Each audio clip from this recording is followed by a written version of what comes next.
Halo bos, harga saham wajar di sini. Kali ini kita mau baca berita saham ya. Kita baca di Ternak Uang ID. Biasa saya baca di Ternak Uang atau enggak di Stockbit ya. Kita baca untuk menyambut besok hari Senin. Market dibuka lagi ya kan. Mau tahu nih apakah ada berita-berita yang membuat bandar itu bergerak ya kan, ikan paus ini bergerak. Apakah ada berita-berita umpan ya kan? Karena ikan paus pun lapar juga. Oke, latest news. Ini kita mungkin saring ke ini ya, ke saham ya. Ini kayaknya udah di saham belum sih? Oke. Menampilkan 10 hasil. Loh, harusnya di saham. Mengenai Eric Smith. Kenapa? Ini kayaknya bukan saham ya. Alibaba hingga SoftBank segera bisa jual saham Goto. Analis peluang rebound. Waduh. Waduh, waduh, waduh, waduh, waduh, waduh, waduh, waduh, waduh, waduh, waduh. Peluang rebound berarti Goto bisa naik lagi nih.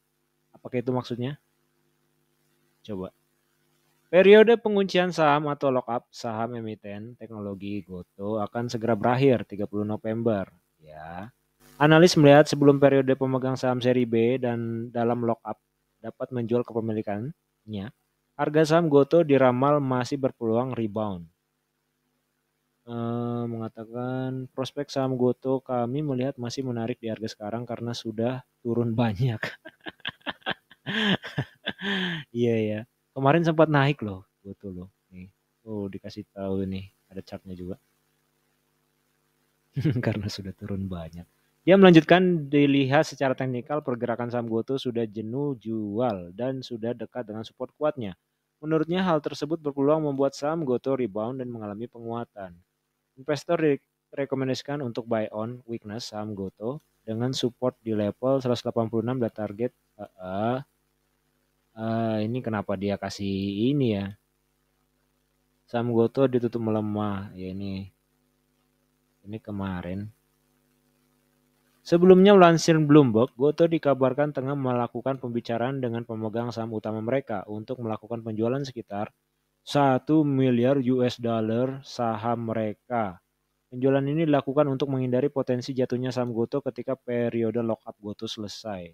Oh, Goto tengah mengukur minat para pendukung awal mereka termasuk Alibaba Group Holding dan SoftBank Group Corp. Nih, ini ya, monster di belakangnya Goto ya kan.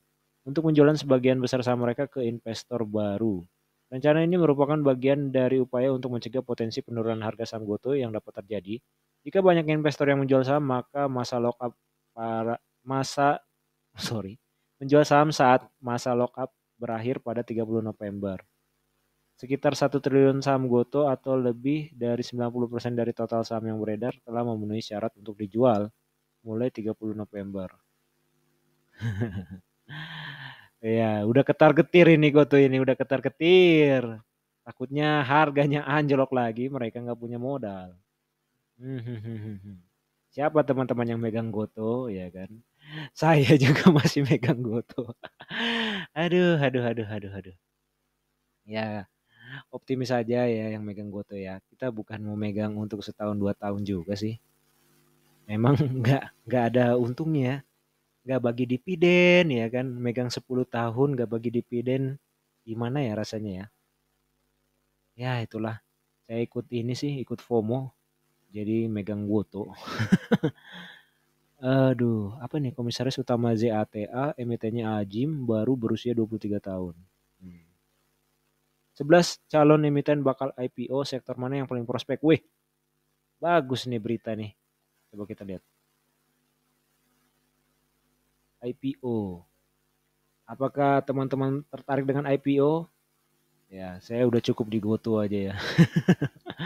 Ikutin ini, ikutin apa? FOMO.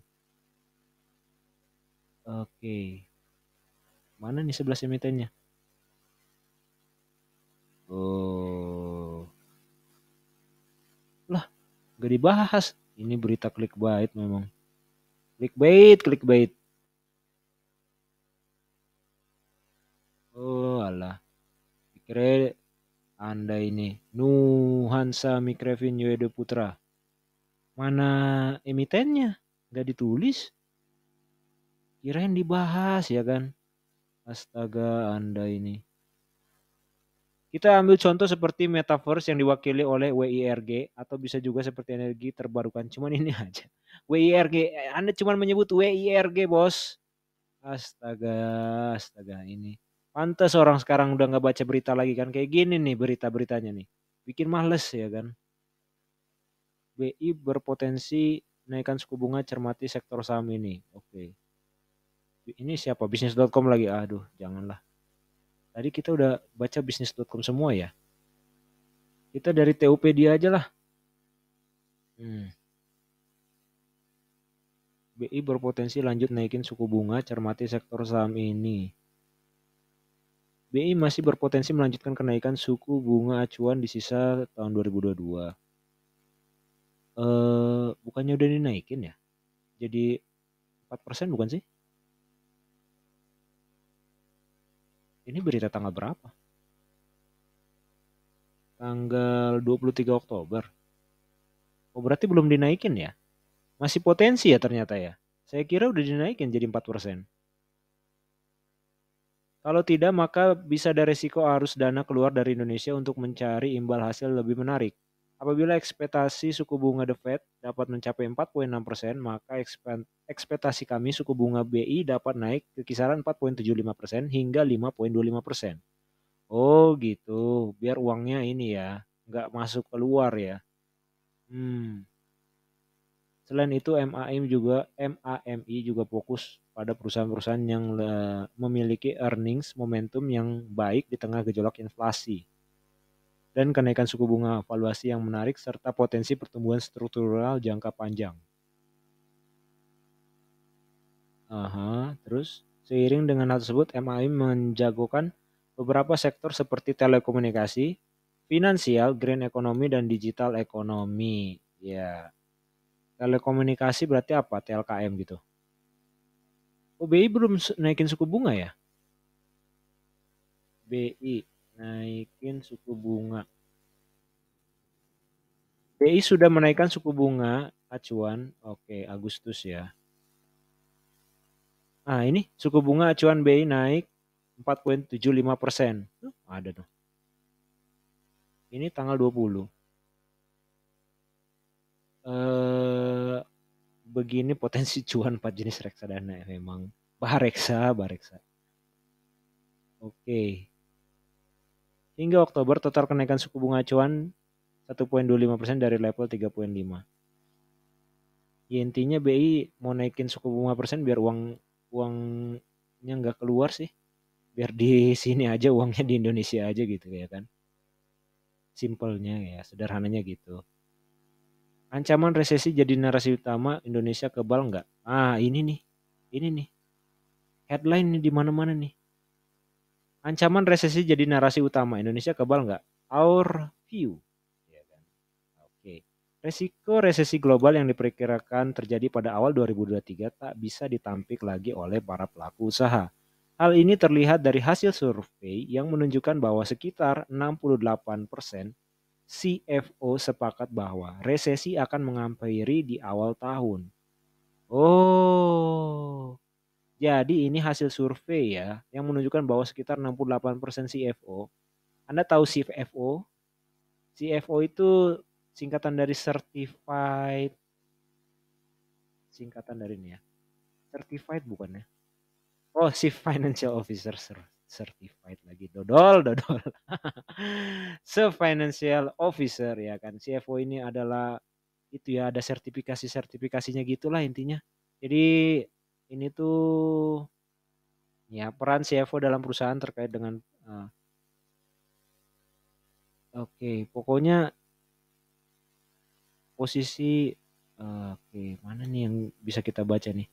Ya intinya gitulah CFO ini yang paham ekonomi, udah gitulah. Nah, sepakat bahwa resesi akan menghampiri di awal tahun.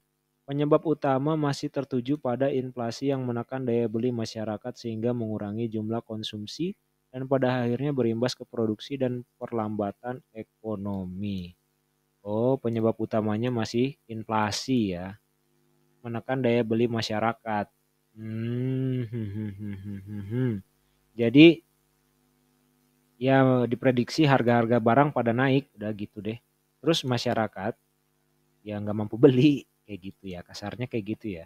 Sederhananya kayak gitu. Di sisi lain, skenario soft landing yang didambakan oleh US mungkin tak akan terjadi dan malah sebaliknya bisa dinikmati oleh Indonesia. Skenario soft landing. Skenario soft landing itu apaan, coy? Skenario soft landing Amerika. Apakah Amerika Serikat sedang resesi? Soft landing. Oh, oh gitu. Anda harus mengerti ya, ini istilah doang, kampret. Landing ya. Landing adalah pendaratan. Ya, yang didambakan. Jadi intinya maksudnya soft landing itu inflasinya turun ya, turun secara perlahan-lahan gitu ya mungkin ya. Didambakan oleh US ya kan, US kan sekarang ini lagi resesi ya kan. Mereka pingin soft landing, maksudnya supaya selesai nih resesinya gitu. Nah, dibilang lah sama orang si ternak uang ini, siapa penulisnya nih. Dibilangnya mungkin tidak akan terjadi dan malah sebaliknya bisa dinikmati oleh Indonesia. Ya. Oke. Apa yang dinikmati Indonesia? Resesi Amerika dinikmati Indonesia maksudnya. Aneh juga nih tulisannya. Modal kuat tanah air tak hanya dari inflasi yang terjaga, melainkan juga dari surplus neraca yang kian tebal berkat komoditi boom. Oke, ini komoditi boom ya, Anda sudah tahu ya kan, pertambangan. Pertambangan kan? Tak hanya itu, nafas konsumsi juga masih kuat dan foreign inflow masih deras ke dalam negeri.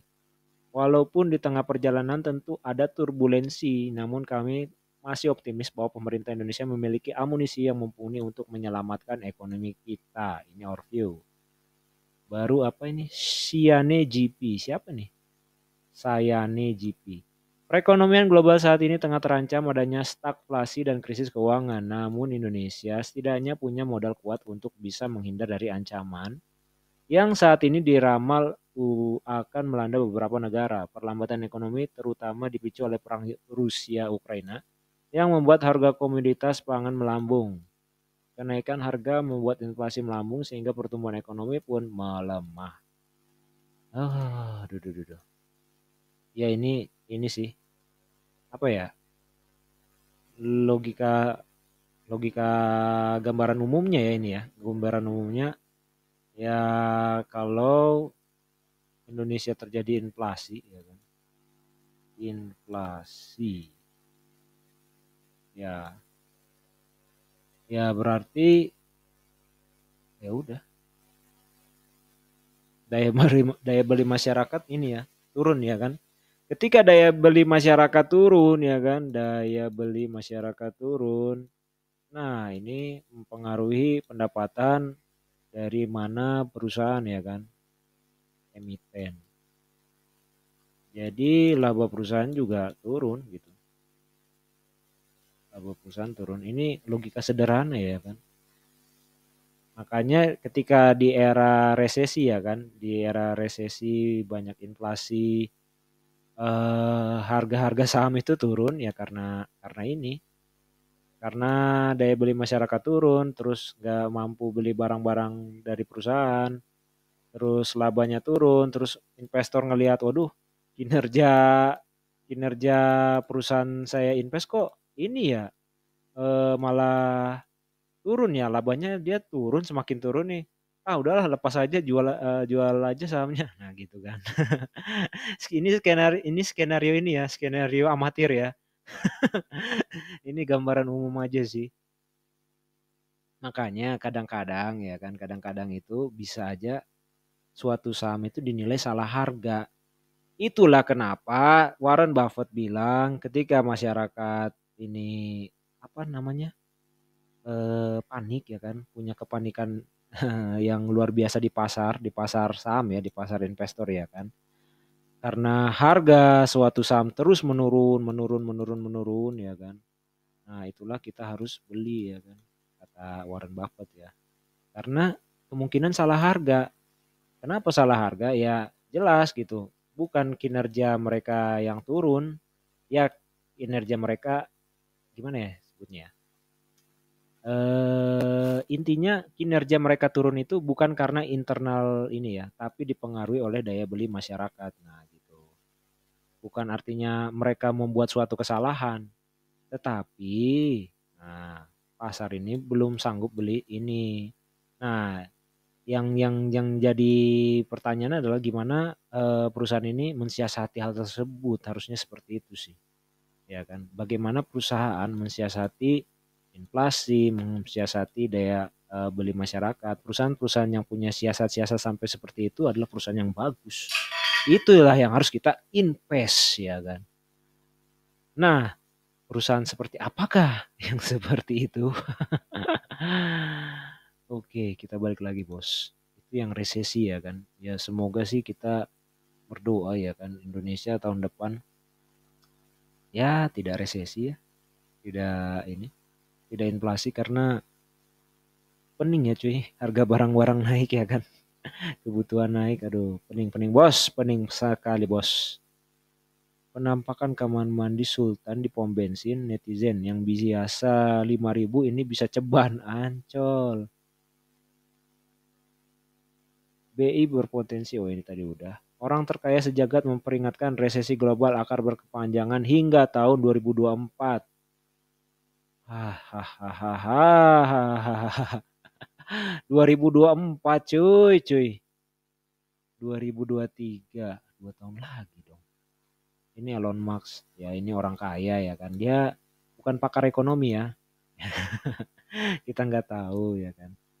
Indonesia siap menuju industri healthcare terintegrasi. Oke. 700 gerai KFC dalam 43 tahun KFC Indonesia. Ini harus harus ini sih kita klik ini ya yang saham ya kan. Tapi ini Tokopedia. Ini Tokopedia kan? Oh, bukan. Oke, ini Tokopedia. Nah, mengenai reksadana campuran. Loh, ini 10 Juni, Cok. Kita lihat ke saham. Banyak lahan tidur bisa disulap jadi destinasi wisata. Oke. Penampakan kamar mandi Sultan. Maksudnya penampakan kamar mandi Sultan di mana sih ini? Pom bensin. Siapa yang pernah ke kamar mandi atau toilet pom bensin? Tentu sebagian besar dari kita pernah mencoba fasilitas yang disiapkan SPBU tersebut. Namun ada yang beda pada kamar mandi pom bensin kali ini karena penampakannya sangat mewah atau berbeda dengan kamar mandi yang ada di SPBU lainnya. Oke, ini lokasinya di mana? Ada kamar mandi Sultan di pom bensin, mewah bener. Ada yang udah pernah ke sini. Tulis Instagram tips desain rumah. Oh, ini mah Anda mau ini. Mau nunjukin hasil karya Anda tips desain rumah. Video tampak. Oke, ini di pom bensin mana ceritanya? Aduh, harus klik selanjutnya. Memang ini oke zone pintar sekali memang. Postingan video ini menuai beragam komentar. Ada yang bertanya-tanya di mana lokasi SPBU tersebut. Iya, persis di sebelahnya itu musola. Desain WC-nya mahal, musolanya ala kadarnya. Rest area di Cikampek juga ada yang kayak gini. Jadi pom bensinnya toilet yang gratis. Kalau ini toilet yang bayar dekat Alfa posisinya pojok. Yang biasa aja 5.000, kalau ini bisa ceban. Pom bensin Cadas Kukun arah Rajek Tangerang ini toiletnya keren, bersih dan gratis pula. Oh, gratis ini. Daerah Tangerang katanya lah. Tapi yang dijadi headline-nya yang biasa 5.000 ini bisa ceban. Padahal gratis loh. Oh, Anda memang oke zone, oke zone. Oke. Kenapa kita baca berita itu ya kan, kita mau cari berita saham. Kenapa kenapa pom bensin di saham ini ternak uang ini, Anda ini bingung-bingung sekali ini ternak uang ini. Pendaftaran kartu prakerja. Oke. Hmm. Wah, ini salah sih, ini klik saham ini. Masih ini ya, ternak uang ya.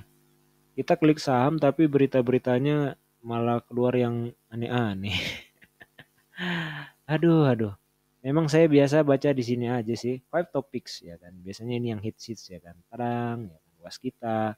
Terus ada tawarkan bunga 85,0%, Bumi Serpong Damai, BSDE, jajakan obligasi 1 triliun.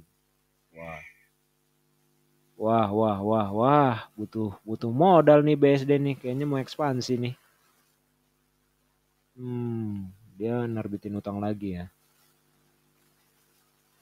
Penerbitan kali ini merupakan seri lanjutan obligasi berkelanjutan 3 Bumi Serpong Damai tahap 2 tahun 2022. Obligasi yang ditawarkan seri A bertenor 3 tahun dengan kupon 7 sampai 7,5. Wih, besar loh. Dari seri B tenor 5 tahun dengan penawaran kupon 7,75 8,50. Wih, besar loh. Oke. Adapun tenor dan kupon suku Ijaroh yang ditawarkan merupakan seri berkelanjutan 1 Bumi Serpong Damai tahap 2 tahun 2022 tenor dan imbal hasil yang ditawarkan dengan obligasi. Jadwal book building dimulai dari kemarin. Oke. 28 dimulai kemarin hingga 28 Oktober. Pembayaran pada 21 November dan distribusi 22 November. Mau ekspansi kayaknya BSD ya. Ini ternak uang ini, ini kenapa dia saham tapi masukkan penampakan kamar mandi Sultan di pom bensin ya kan? Aduh. Memang saya ambil di sini sih, five topics dari saham ya kan. Nah ini nih, konsisten tumbuh. Nih teman-teman nih. Cleo ya kan. Cleo ini minuman air putih ya kan. Dulu ini saya ingat ya, Cleo ini perasaan apa ya? Saingan Aqua gitu, tapi sekarang malah yang lebih hits Aqua sama Le Minerale ya kan. Ades masih ini. Cleo ini malah hanya apa? Gak tahu ya, mungkin di tempat teman-teman mungkin masih ini ya Cleo ya. Dulu tuh saya ingat waktu ospek SMP ya kan. Carilah kan suka ada tuh apa ya istilahnya, kode-kode ya kan, kode-kode barang-barang bawaan ketika ospek ya kan. Ditulislah waktu itu minuman dari Mesir kalau nggak salah. Nah ini Cleo ini. Cleo, aku masih ingat. Tapi ketika misalnya kita bukan main ya. Misalnya kita beli ke tempat retail, ini susah nyari Cleo. Kayaknya dulu ada, sekarang kurang ini ya. Atau mungkin bagaimana? Atau mungkin saya salah? PT Sariguna Primatirta optimis penjualan kuartal 3 melewati 1 triliun. Penjualan konsisten tumbuh tersebut karena aktif membangun pabrik baru. Selain itu mengembangkan jaringan distribusi setiap tahun. Wah ini dia udah mulai nih mengembangkan distribusi. Itulah kunci dari ini ya. Kunci dari produk-produk retail ya kan. Bisnis Sariguna secara konsisten terus tumbuh pesat. Ini compound annual growth rate-nya net profit tumbuh 29%. Wih, mantap. Menilik tim manajemen Sariguna solid, kami yakin setiap tahun bisa tumbuh double digit. Ancol. Tutur Melisa Patricia, Wakil Direktur Utama Sariguna Primatirta. Tahun ini perseroan mengembangkan 3 pabrik baru yang terletak di Balikpapan, Palangkaraya, Palembang. Sementara jaringan distribusi dalam setahun simpul jaringan distribusi tumbuh 53% secara tahunan dari 173 simpul jaringan distribusi pada Agustus 2021 menjadi 264 simpul jaringan distribusi pada Agustus 2022. Simpul, apa ini istilah simpul ya? Pembangunan pabrik-pabrik baru tersebut di berbagai kota di Indonesia. Pengembangan jaringan distribusi kuat itu diperlukan untuk mengurangi biaya transport karena karakter air minum berat dan memakan tempat. Seiring perkembangan usaha makin prospektif, Sariguna juga akan melakukan berbagai kegiatan untuk menguatkan relasi dengan pelanggan dan mitra. Ya, itulah. Anda ini harus bekerja sama dengan ini ya, retail-retail ya. MRT ya kan, Indomaret ya. Ya itulah si Cleo ini. Leo. Oke ya, segitu saya mau baca beritanya. Anda bisa baca sendiri ya kan di Ternak Uang. Cuman tadi kenapa ya kita baca di news keluarnya malah berita pom bensin ya kan. Mungkin bisa dilihat oleh pihak Ternak Uang ya kan. Atau kita bisa review ya kan. Ini review review jujur Ternak Uang. Baca saham ke yang keluarnya ya kan, malah berita pom bensin. Kenapa lah ini? Aneh juga Ternak Uang. Oke, ini tes-tes ya kan, tes-tes. Ternyata nggak ada mati sendiri ya ini ya, Screencastify. Oke, sekian dulu. Terima kasih. Salam luar biasa.